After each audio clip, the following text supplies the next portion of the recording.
नागपुरातल्या civil लाईन्समधील Poonam towers आणि छावणीतील Poonam chambers इथे करण्यात आलेल्या अवैध बांधकामाबाबत बॉम्बे हायकोर्टाच्या इशाऱ्यानंतरही बिल्डर एन कुमार यांनी बांधकाम हटवलं नाही। त्यामुळे न्यायालयानं कठोर भूमिका घेत नागपूर महानगरपालिकेला तात्काळ कारवाई करण्याचे आदेश दिले आहेत। न्यायालयाच्या आदेशानुसार मनपा 7 मार्चपासून अवैध बांधकाम हटवण्याची मोहीम सुरू करणार आहे।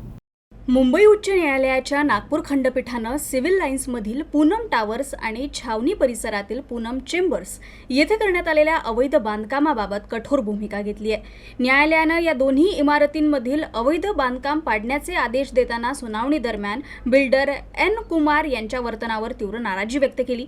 एन कुमार वारंवार चुकीच्या पद्धतीनं वागत असून न्यायालयात अयोग्य भाषेचाही वापर करतायत। तसंच अवैध बांधकाम हटवण्याबाबत त्यांची गंभीरता दिसून येत नसल्याचंही न्यायालयानं नमूद केलं।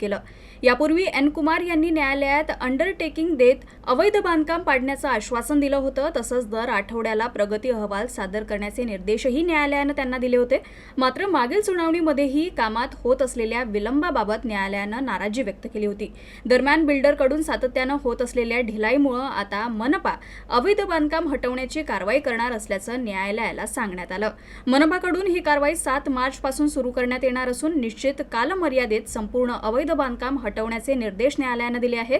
याशिवाय एन कुमार यांनी न्यायालयात जमा केलेला 10 लाख रुपयांचा डिमांड ड्राफ्ट परत येण्याच्या प्रकरणालाही न्यायालयानं गांभीर्यानं घेतलंय।